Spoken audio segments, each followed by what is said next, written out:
اعوذ باللہ من الشیطان الرجیم بسم اللہ الرحمن الرحیم انہ لقول رسول کریم ذی قوت عند ذی العرش مکین مطاع ثم امین وما صاحبکم بمجنون ولقد رآہ بالافق المبین وما هو علی الغیب بضنین وما هو بقول الشیطان الرجیم فأین تذهبون ان هو الا ذکر للعالمین صدق اللہ العظیم۔ سیرت نبی صلی اللہ علیہ وسلم سلسلے میں ہم مکہ مکرمہ میں تبلیغی زندگی کے چوتھے سال سے گزر رہے ہیں۔ چوتھے سال کے شروع میں اللہ تعالیٰ نے نبی کریم صلی اللہ علیہ وسلم کو اسلام کا پیغام عام کرنے کا حکم دیا، لیکن تدریج کے ساتھ۔ یہ بات میں دہراتا ہوں بار بار تاکہ مجھے بھی ایک یاد دہانی ہو جائے اور آپ کے لیے بھی، کہ پیغام کوئی قسم کا کیوں نہ ہو، اور خاص طور پہ جو اللہ کا پیغام ہے اس کو سٹیجز میں دنیا والوں تک پہنچانا پڑے گا۔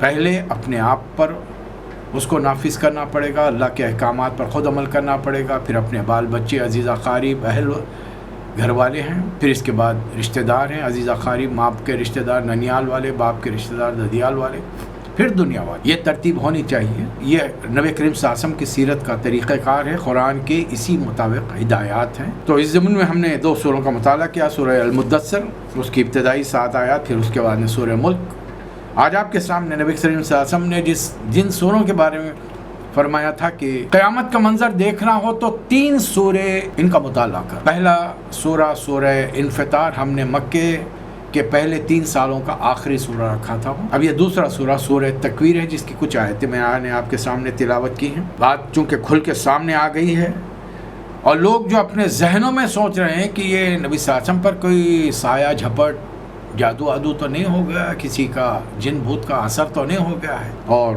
دماغی کیفیت تو ٹھیک ہے، کیا ہو گیا ان کو؟ اچانک اچھے خاصے آدمی تھے ہمارے درمیان، اچانک ہمارے 360 خداؤں کو خدا ہی نہیں مانتے اور دعوت دے رہے ہیں قولوا لا الہ الا اللہ تفلحوا۔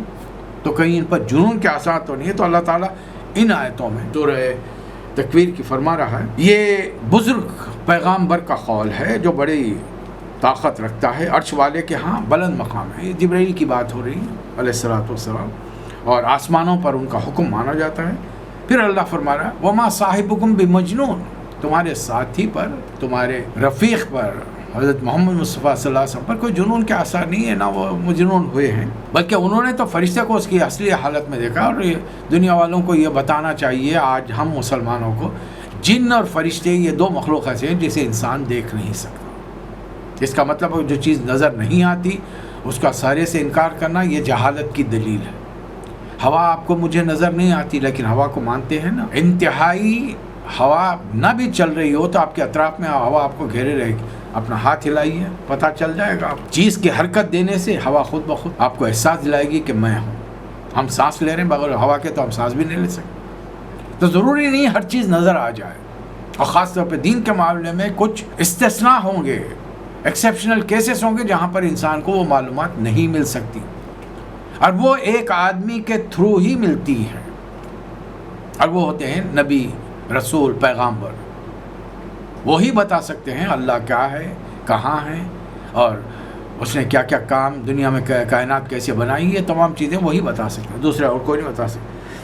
پھر اللہ فرما رہا ہے کہ وہ غیب کی باتیں بتانے میں، غیب کی باتیں ہم اپنے نبی کو بتاتے ہیں، نبی تم کو بتاتے ہیں، تو وہ غیب نہیں ہے، اور نبی کا علم ہو گیا لہذا، اور وہ تم کو چیزیں بتانے میں کوئی احتیاط نہیں کرتے، تکلف نہیں کرتے، کنجوسی سے نعوذ باللہ کام نہیں کرتے۔ اور یہ شیطان رجیم کا کلام بھی نہیں ہے، یہ تو ذکر للعالمین ہے، یہ ایک ریمائنڈر ہے جو ہم نے آخری نبی کے ذریعے تمام دنیا والوں کے لیے رہتی دنیا تک بھیجا۔ اب آئیے سورہ کے شروع میں جس کے لیے رسول اللہ صلی اللہ علیہ وسلم کا حکم ملا کہ آخرت کا منظر دیکھنا چاہو، سورۃ انفطار میں پڑھ چکے، اذا السماء انفطرت واذا الکواکب انتثرت واذا البحار فجرت واذا القبور بعثرت، یہ تقریباً ویسی آیتیں تھوڑے سے فرق کے ساتھ ہیں۔ اذا الشمس کوئرت، سورج بے نور ہو جائے گا۔ آج کی سائنس سے 1400 سال پہلے لوگوں کو احساس بھی نہیں تھا کہ سورج کیا ہے، روشنی کیسے دے رہا ہے، کیا ہے اس کے اندر، کیا چیز ہے۔ آج کی سائنس نے آپ کو بتایا ہے سورج میں ہیلیم گیس ہے، اور اس کی حدت اور شدت اتنی ہوتی ہے کہ اس کی وجہ سے اس دن میں ہم کو سفید نظر آتا ہے، انتہائی گرم نظر آتا ہے، اور آج ہی کی سائنس نے ہم کو بتایا ہے کہ یہ گیس آہستہ آہستہ سورج میں سے کم ہوتی جا رہی ہے، اور سائنس نے پیشین گوئی کر دی ہے ایک وقت آئے گا کہ گیس مکمل ختم ہو جائے گی، سورج کالا پڑ جائے گا۔ ارے تم تو آج بتا رہے ہو، 1450 سال پہلے ہمارے نبی ہم کو بتا کر گئے، اذا الشمس کوئرت، سورج لپیٹ دیا جائے گا، واذا النجوم انکدرت، تارے ٹوٹ ٹوٹ کر گریں گے، والجبال سیرت، آج جو پہاڑ زمین پر جمے ہوئے نظر آ رہے ہیں یہ گریوٹی آف ارتھ ہے، کشش ثقل ہے۔ کل اللہ جب حکم دے گا اس میگنیٹزم کو، ہر چیز طاقت چھوڑ دے اپنا کام، یہ پورے ذرے بکھر جائیں گے، یہ پہاڑ ہواؤں میں دھنکے ہوئے اون کی طرح اڑتے ہوئے نظر آئیں گے۔ وَإِذَا الْعِشَارُ عُطِّلَتْ، اور حاملہ اونٹنیاں، عربوں کو مثال دی جا رہی ہے۔ عربوں کے پاس اونٹ بڑی قیمتی چیز ہے، اور اونٹ میں بھی اونٹنی جو حاملہ ہو 10 ماہ کی، اب وہ بچہ دینے کے قریب ہے، اب انہیں توقع ہے کہ اب میرے گلے میں اور اضافہ ہو جائے گا، اونٹوں کا اضافہ ہو جائے گا، میں اور بڑا مالدار ہو جاؤں گا، میرا کاروبار پھیلے گا، وغیرہ وغیرہ۔ وَإِذَا الْوُحُوشُ حُشِرَتْ، اور قیامت کا منظر یہ ہوگا کہ جب جنگلی جانور سمٹ کر ایک جگہ اکٹھا ہو جائیں گے، شیر بکری بازو بازو کھڑے رہیں گے، بکری کو ڈر نہیں ہوگا شیر کا، سمندر پھاڑ دیے جائیں گے، یہ 2 گیسیں سے پانی بنا ہے، آکسیجن اور ہائیڈروجن سے، یہ دونوں گیسز الگ کر دی جائیں گی، آکسیجن جیسی ہائیڈروجن سے جدا ہوگی، سمندروں میں صرف آگ ہی آگ نظر آئے گی، ہائیڈروجن آگ ہے، اور ایسے اتنی قسمیں کھا کر اللہ فرما رہا ہے 7ویں آیت میں، وَإِذَا النُّفُوسُ زُوِّجَتْ، تم جو سمجھ رہے ہو مرنے کے بعد زندہ نہیں ہوگے، نہیں، تمہارے ذرے اسی کائنات میں گھوم رہے ہیں، ٹائم اور ڈسٹینس یہ اللہ کے ہاں کوئی معنی نہیں رکھتا، سیکنڈ سے بھی 1000ویں حصے میں تمہارے جسم کے پورے ذرے ایک جگہ جمع ہوں گے، اور فرشتے اسی لمحے لا کر تمہاری روح تمہارے جسم سے جوڑ دیں گے، تم اپنے رب کے سامنے آ جاؤ۔ پورے انسان آدم علیہ السلام سے لے کر قیامت تک جو بھی پیدا ہوگا پورے کے پورے میدان حشر میں آ جائیں گے۔ اب کیا منظر ہوگا لگائیے اندازہ، اللہ تعالیٰ عرش پر بیٹھے ہیں، ایک جانب جنت ہے، ایک جانب دوزخ ہے، تمام 1,24,000 پیغمبر اپنے اپنے امتیوں کے ساتھ پیچھے سب کھڑے ہوئے ہیں وہاں پر اللہ کے دربار۔ اللہ ایک مقدمے کا فیصلہ کرے گا، ایک معصوم بچی کو لایا جائے گا جو ابھی ابھی پیدا ہوئی، جس دنیا میں آ کر سانس لیا تھا، اس لیے کہ اس زمانے کے اندر مشینیں نہیں تھیں جہاں پر ٹیسٹ کیا جاتا کہ میل ہے یا فیمیل ہے، جینڈر کو ٹریس کرنے والی مشینیں اس زمانے میں نہیں تھیں جو آج ڈیولپ ہو چکی ہیں۔ وہ تو بیوی کے حمل قائم ہونے کے بعد میں انتظار کرتے تھے ولادت کا، جیسے ہی ولادت ہوئی بچہ دنیا میں آیا پہلے دیکھا جاتا میل ہے فیمیل ہے، فیمیل ہے تو گڑھا کھود کے پہلے تیار رکھتے تھے، اٹھاتے گڑھے میں ڈالتے مٹی بند کر دیا جاتا، بچوں کو زندہ دفن کر دیا جاتا۔ اس سے بڑھ کر شقاوت قلب اور کیا ہو سکتا ہے، شقی القلب انسان تھے، ایسوں میں نبی کریم صلی اللہ علیہ وسلم تبلیغ کر رہے ہیں۔ ہمارے دور میں تو اتنے شقی القلب نہیں ہیں، ظاہر ہے نبی صلی اللہ علیہ وسلم کو جن کے درمیان میں تبلیغ کرنا تھا وہ دنیا کے اس وقت کے برے انسان تھے۔ آج ہمارا جو مقابلہ ہے اتنے برے انسانوں سے نہیں ہے، لیکن چونکہ ہم نے اپنا کام چھوڑ دیا اس لیے ہم کو ہر چیز مشکل دکھ رہی۔ تو ایسے انسانوں سے بھی اللہ تعالیٰ بات نہیں کرے گا، ان کی جانب دیکھے گا نہیں، بلکہ اس معصوم بچی سے پوچھا جائے گا، وَإِذَا الْمَوْءُودَةُ سُئِلَتْ بِأَيِّ ذَنبٍ قُتِلَتْ۔ ہزاروں سال پہلے وہ جو موومنٹ آج چلا ہے ہمارے زمانے میں، گزشتہ 50 سال سے، فیملی پلاننگ کے نام پر کیا کیا کھیل کھیلے گئے ہیں، عورتوں کو دوائیں کھلائی گئی، کانٹراسیپٹک دنیا بھر کی چیزیں استعمال کرائی ہیں، مردوں کے لیے قسم قسم کی چیزیں ایجاد کی گئی، اور ڈنکے کی چوٹ پر گھر میں معصوم بچے ہیں ان کے سامنے یہ دن رات ایڈورٹائزمنٹ ہمارے سامنے ٹی وی اور ریڈیو پر آ رہے ہیں، کسی کو ہوش ہی نہیں ہے۔ کیا سمجھ رکھا ہے انسانوں نے اپنے آپ کو اس دنیا کا مائی باپ؟ ارے اللہ نے تم سے وعدہ کیا، نحن نرزقکم وإیاہم، اور ہر کسی کو اولاد نہیں دے گا، جس کو چاہتا ہے اسی کو اولاد دیتا ہے، اور یجلو ہم عقیمہ، جس کو چاہتا ہے بانج کر دیتا ہے، اولاد دیتا ہے، حالانکہ physically they are fit, they are having intercourses, they are having relationship as husband and wife، اس کے باوجود اولاد نہیں ہو رہی، شادی ہو کے 15 20 سال ہو، تاریخی مثالیں قرآن میں موجود ہیں۔ ابراہیم علیہ السلام ہمارے سامنے ہیں، ابھی بغداد سے عراق سے نکلے نہیں ہیں، شادی ہو چکی ہے، بیوی ساتھ ہیں حضرت سارہ، وطن چھوڑ دیا، فلسطین آ گئے، 80 سال کے ہو گئے، 90 سال کے ہو گئے، اللہ بیٹا دے رہا۔ حضرت سارہ کو دوسرا بیٹا، حضرت اسحاق، حضرت حاجرہ سے دوسری بیوی سے پہلا بیٹا حضرت اسماعیل، ہو سکتا ہے حضرت حاجرہ جوان ہوں، لیکن حضرت ابراہیم علیہ السلام تو بوڑھے ہو چکے ہیں نا. لیکن میرے الفاظ نہیں، قرآن کے الفاظ ہیں. الحمدللہ الذی وہب لی علی الکبر اسماعیل اسحاق. مجھے بیٹا ہوا بڑی مشکل سے، میری عمر 26-27 سال تھی. میں نے تو اپنے آپ کو کبھی یہ نہیں کہا کہ میں بوڑھا ہو گیا ہوں. ابراہیم علیہ السلام کیوں فرما رہے ہیں علی الکبر اسماعیل اسحاق؟ مجھے اس بڑھاپے میں اللہ نے اولاد دی ہے. اللہ دے گا. اس کی ذات پر توکل تو کریں، بھروسہ تو کریں. ہم اس کی جگہ پر دواؤں پر بھروسہ، ڈاکٹروں پر، طبیبوں پر، اور آج کل کے مسلمان تو اتنے گر چکے ہیں اپنی اس چھوٹی سی خواہش کی تکمیل کے لیے وہ غیر مسلموں کے مندروں پر چلے آتے ہیں، ان کی عبادت گاہ میں جاتے ہیں، ان کے پنڈتوں کے پاس جا کے وہ تمام کام کرتے ہیں جو شرک کے کام ہوتے ہیں. اور آج بھی مسلمانوں میں بھی یہ جہالت کسی حد تک پائی جاتی ہے. اچھے اچھوں کو آپ دیکھ لیجئے، بیٹی کا نام سنے گا تو چہرہ اچھے آدمی کا سکڑ کے آ جائے. حالانکہ دونوں بھی جو ہے اللہ کے مسلمانوں کو تو جاننا چاہیے کہ اللہ تعالیٰ نے ہمارے نبی کو 4 بیٹیاں دی تھی. پھر ہم کیوں شرما رہے ہیں، کیوں تکلف کر رہے ہیں؟ ارے ہر آدمی اپنے نصیب کا کھاتا ہے. ہم اچھے سدھرے ہوئے اگر ہوں گے ہماری اولاد بہترین گھروں میں جائے گی. لیکن ہم پیدائش کے ساتھ ہی وہی بر صغیر کی سب کانٹیننٹ کی جہالت کے ساتھ سوچنا شروع کرتے ہیں، ارے اس کو تو مہر دینا پڑے گا، اس کو تو جہیز دینا پڑے گا، یہ کرنا پڑے گا، وہ کرنا پڑے گا. ہماری جہالتوں نے ہم کو ہمارا بیڑا غرق کر کے رکھا ہے. ورنہ اسلام پر چلیں گے تو اسلام میں کوئی جہیز کوئی نہیں ہے. مرد آئے گا حق مہر ادا کرے گا، ولیمہ وہی کرے گا. اب بیوی کے کھانے پینے، کپڑے لتے، رہنے چیز کا ہر چیز کا انتظام وہ کرے گا. ساس سسرے کی کوئی ذمہ داری نہیں ہے. یہ جھوٹ ہے جو لوگ کہتے ہیں کہ رسول اللہ صلی اللہ علیہ وسلم نے صرف حضرت فاطمہ کو مہر دیا. نہیں، حضرت فاطمہ کا مہر نہیں تھا، نبی صلی اللہ علیہ وسلم کی چیزیں نہیں تھی. وہ حضرت علی اپنی زرہ بیچ کر لائے تھے، جو حضرت عثمان بن عفان رضی اللہ تعالیٰ عنہ نے بڑی قیمت دے کر خریدی تھی. 800 درہم دے کر خریدا. حضرت علی کا سرپرست کوئی نہیں، بچپن سے نبی صلی اللہ علیہ وسلم پال رہے ہیں ان کو. ساری رقم لائی نبی صلی اللہ علیہ وسلم کے حوالے کر دی.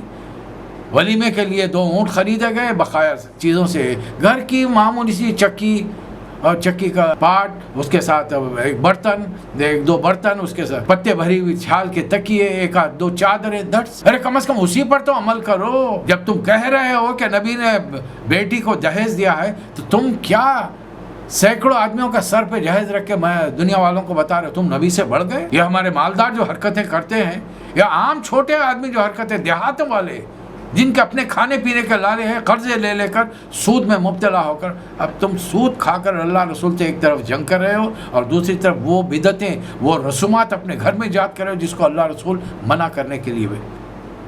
اللہ یہاں فرما رہا ہے اس معصوم لڑکی سے پوچھا جائے گا تجھے کس جرم میں قتل کیا گیا. قیامت کے دن پھر اعمال نامے کھولے جائیں گے. جنت اللہ کے ایک طرف، دوسری طرف انسان سامنے آ جائیں گے. علمت نفس ما حضرت، ہر انسان کو پتہ چل جائے گا کہ وہ کیا کر کے آیا ہے. پھر اللہ نے وہ آیتیں فرمائی کہ جبرائیل کو نبی صلی اللہ علیہ وسلم نے دیکھا ہے.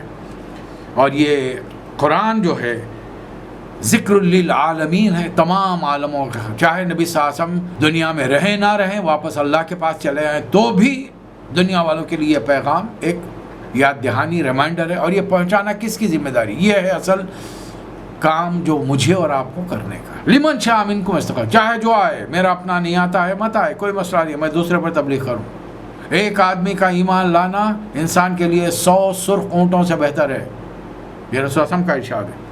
وما تشاؤون الا ان شاء اللہ رب العالمین. اور صرف تمہارے چاہنے سے کچھ نہیں ہوتا جب تک اللہ نہ چاہے. ہمارا کام صرف کوشش کرنا، اللہ سے دعا کرنا، اللہ میں نے تیرا پیغام، تیرے نبی کا پیغام اس بندے تک پہنچا دیا ہے جو بگڑا ہوا مسلمان تھا میری طرح. اب اسے بھی ہدایت دے دے، یا اسلام میں نہیں ہے، غیر مسلم ہے، میں نے پیغام پہنچا دیا ہے. دعا کیجئے کہ اللہ تعالیٰ اسے اسلام کی دولت سے سرفراز کرے. یہ ہماری ذمہ داری ہے. علینا البلاغ، ہمارا کام سے پیغام پہنچا رہا ہے. وہ کام حساب کتاب لینا وہ اللہ تعالیٰ کا کام. اب اس کے بعد میں اللہ تعالیٰ نے اب سورہ التکویر کا دوسرا حصہ نازل فرما دیا. اس سے پہلے ہم نے 5 آیتیں پہلی وحی کے طور پر کہاں پڑھی تھی؟ غار حرا میں نازل ہوئی تھی. آپ کو یاد ہے؟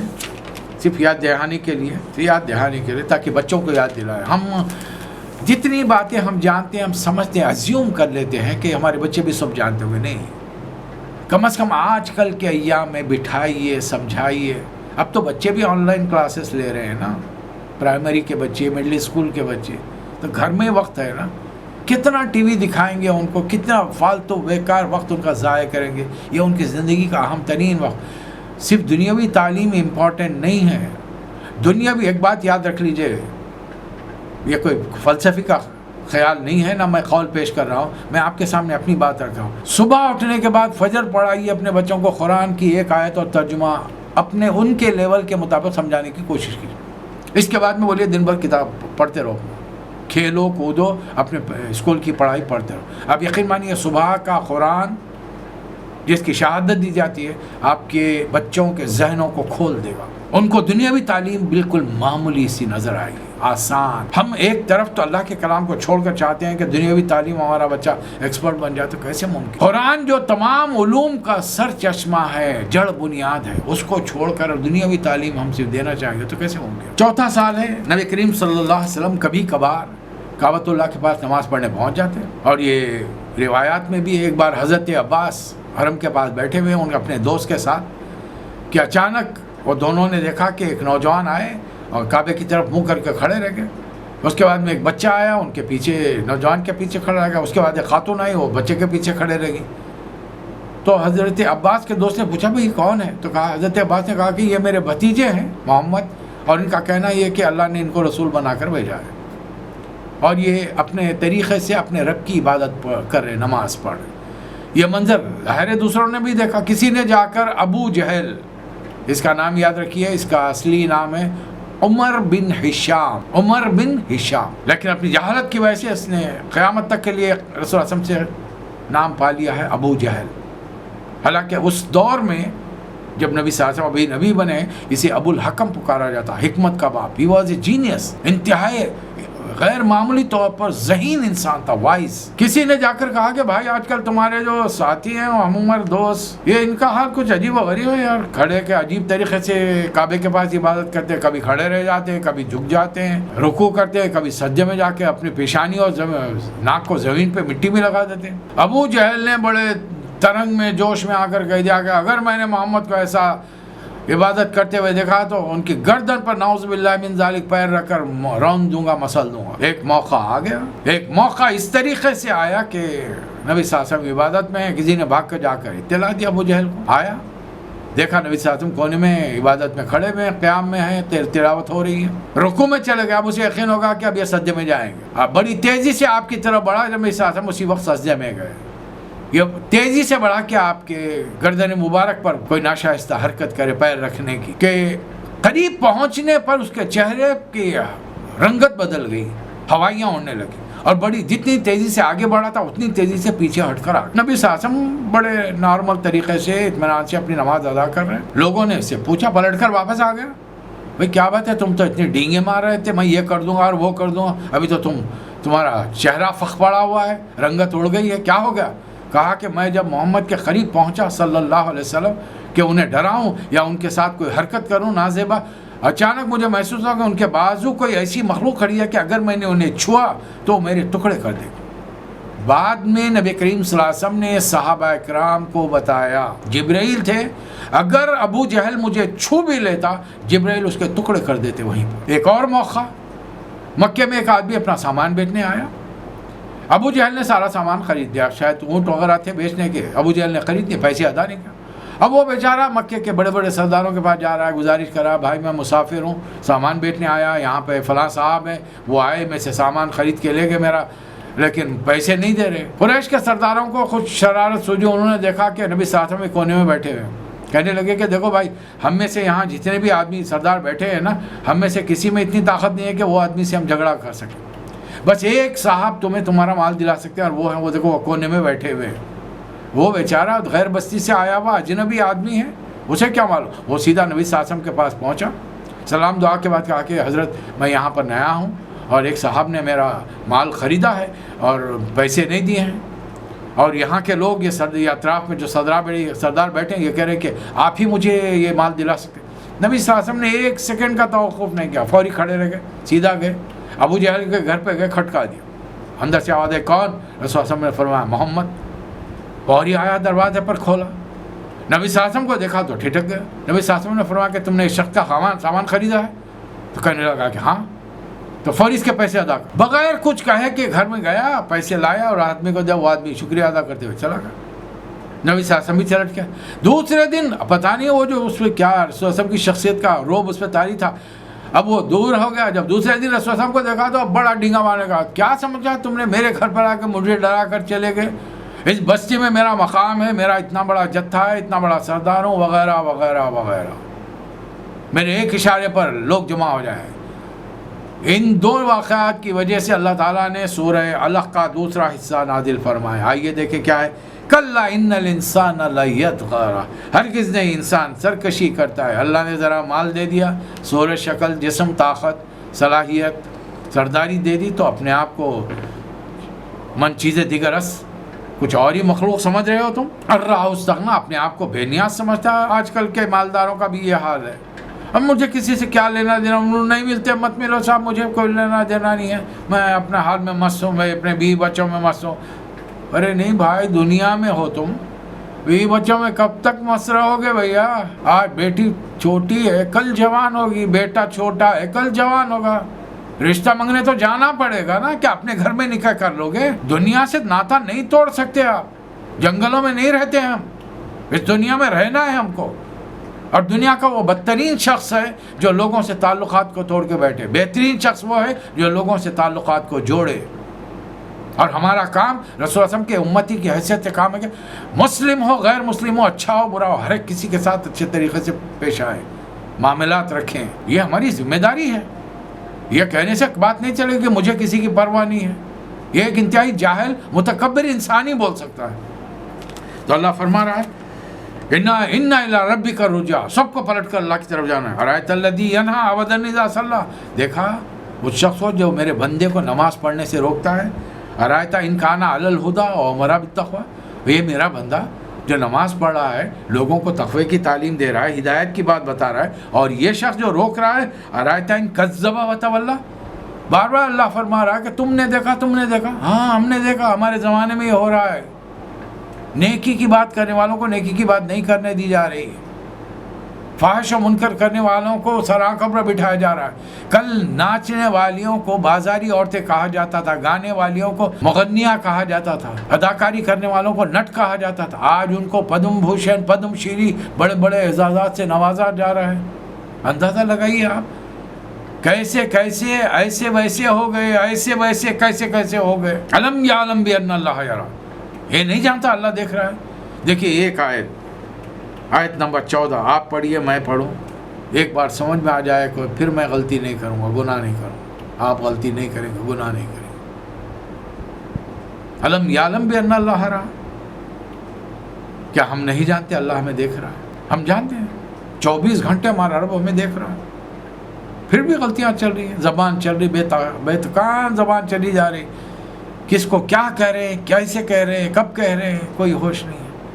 تھوڑا سا مال، تھوڑا سا عہدہ، ایک کرسی، چند چیزوں کی بنیاد پر، حالانکہ اتنے بڑے عہدوں پر بھی جا کر تم کھاتے کیا ہو؟ وہی گیہوں کی روٹی بھیا، ہیرے جواہرات کوئی نہیں کھاتا، ڈالر ریال کوئی نہیں کھاتا۔ اب کھانے کے چند گھنٹوں کے اندر جسم سے خارج کیا کرتے ہو؟ وہی بڑے سے بڑا حکمران بھی وہی جسم سے گندگی خارج کرتا ہے، جو ایک دیہاتی غریب جو بڑی مشکل سے 2 دن میں ایک بار کھانا ملتا ہے، وہی گندگی خارج کرتا ہے۔ تم بڑے کیسے بن گئے، کہاں سے بن گئے؟ اور تم بیمار نہیں پڑتے؟ اگر تم بیمار نہیں پڑتے تو تم شیطان و انسان نہیں، ورنہ انبیاء علیہ الصلوۃ والسلام بیمار پڑے ہیں۔ دکھ بیماری تو ہر کسی کو لگی ہوئی ہے، کس کے خاندان میں انتقال نہیں ہوا کہ تم کہو کہ میرے خاندان میں نہیں ہوا، میں کبھی غمی نہیں کرا؟ نہیں، اس دور سے ہر کسی کو گزرنا ہے۔ اب اللہ تعالیٰ ابو جہل کی باتوں کا جواب دے رہا ہے، کلا لئن لم ينتہی لنسفا بناصیہ، اگر وہ اس حرکت سے باز نہیں آیا، ہمارے نبی کی مخالفت سے، پیشانی کے بال پکڑ کر کھینچیں گے، جھوٹی سخت خطا کار پیشانی۔ وہ بلا لے، اس نے کہا تھا میں اپنے ساتھیوں کو بلاؤں، فلیدعو نادیہ، وہ بلائے اپنی پارٹی کو، سندعو زبانی، ہم بھی اپنے فرشتوں کو بلا لیں گے، ہم اپنی فورسز کو بلا لیں گے۔ اللہ کی فورس، ہوا، طوفانی ہوا چلے گی، انسانوں کو اکھاڑ کر پھینک دے گی، لے جا کر دور دور گرا دے گی، بڑے بڑے درختوں کو جڑوں سے اکھاڑ کر پھینک دیتی ہے۔ طوفانی بارش ہوگی، ڈبا کے لے کے چلی جائے گی، زمین میں ایک ہلکا سا ارتعاش ہوگا، زلزلہ آئے گا، مکانوں کے مکان زمین کے اندر دھس جائیں گے۔ یہ سب اللہ کی فوجیں ہیں بھیا. ہوا ذری ہوا چل گئی، ایک آدھا حصہ پیرالائز ہو گیا، کیا کر لے سکتے ہیں؟ اور وہی ہوا بازو ایک حصے پر تو پیرالائز کری، دوسرے حصے کو چھوڑ دے رہی. حالانکہ دونوں حصے پیرالائز تو آدمی ختم ہی ہو جائے گا. یہ اللہ کی فوجیں ہیں. اللہ جب چاہے ان فوجوں سے کام لیتا ہے. آخری آیت چونکہ آیت سجدہ ہے اور اس کے بڑے پیارے معنی، ہرگز نہیں اس کی بات مت مانو، سجدہ کرو، اپنے رب کا قرب اختیار کرو. نماز میں بہترین جو پوزیشن ہوتی ہے وہ سجدے کی ہوتی ہے، روحانی اعتبار سے، طبی اعتبار سے، جسمانی اعتبار سے. روحانی اعتبار سے کہ آدمی یہ تصور کرے کہ میرا سر اللہ کے قدموں میں اور گر گلا کر معافی ہو. کیا خیال ہے اللہ نہیں معاف کرے گا؟ پھر رسول اللہ صاحب نے فرمایا نا، اللہ 70 ماہوں سے زیادہ محبت کرتا ہے بندوں سے. لیکن یہ سب دکھاوے کے معافیاں نہیں ہونی چاہیے، لفاظی نہیں ہونی چاہیے. حقیقی دل کے ساتھ، پورے اخلاص کے ساتھ اللہ سے توبہ کی جائے، معافی مانگی جائے، آئندہ گناہ کرنے سے احتیاط کی جائے، تب کہیں جا کر اللہ مانگے. پھر مانگیے اللہ سے کیا مانگنا چاہتے ہیں، اللہ دینے کے لیے تیار ہے، نو ایشوز. ارے کائنات اس کی ہے، وہ ہر چیز دینے پر قادر ہے. لیکن اب یہ بھی ضروری نہیں ہے کہ آپ جو مانگے وہ فوری مل جائے تو آپ وہ اللہ پر اعتبار کریں گے، بھروسہ کریں گے. نہیں مانگا تو پھر اب شکایت نہ شروع کر دیں. دیکھیے دعا کی قبولیت کی 3 چیزیں ہیں. یا تو وہ چیز دعا قبول جو آپ کی قبول ہو گئی ہے، جو چیز مانگی گئی اللہ دے دے آپ، یہ پہلا اسٹیج.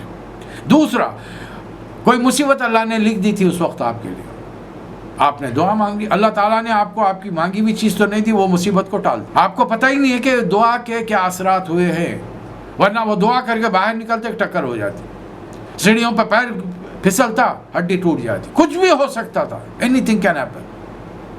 اللہ نے بچا لیا. تیسری چیز، تیسرا اسٹیج، اللہ اٹھا کے قیامت کے لیے رکھ لے گا. بندہ جائے گا اللہ کے سامنے کھڑے رہ کے حساب کتاب پیش کرے گا.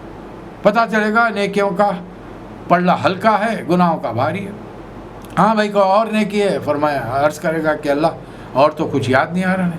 اللہ تعالیٰ کونے سے پرزہ نکال کر نیکیوں کے پلڑے میں ڈال دے گا. نیکیوں کا پلڑا بڑی تیزی کے ساتھ وزن ہو کر نیچے آ جائے گا، گناہوں کا پلڑا ہلکا ہو جائے گا. انسان حیران ہوا کہ اللہ میاں یہ کون سا نیک کام ہے جو مجھے نہیں معلوم؟ تو اللہ فرمائے گا یہ تیرا نیک کام نہیں تھا، یہ تیری دعا تھی جو فلاں وقت تو نے مانگی تھی، میں نے قبول نہیں کی. تو لاپرواہ ہو گیا کہ اللہ میاں نے قبول کرے، لوگوں سے شکایتیں کرتا پھرتا رہا، لیکن میں نے اس دن کے لیے روک کر رکھا. انسان تمنا کرے گا کاش میری دنیا کی کوئی دعا قبول نہیں ہوتی، آخرت کے لیے رکھ دی جاتی اور میں آسانی کے ساتھ جنت میں چلا گیا. اللہ بندوں کو اتنا چاہتا ہے. تو ضروری نہیں ہے کہ ہم جو مانگیں وہ فوری مل جائے. ہو سکتا ہے وہ چیز ملنے میں ہمارے لیے نقصان ہو. ہم نہیں جانتے، اللہ جانتا ہے. میں اپنے نبی کے کوچے میں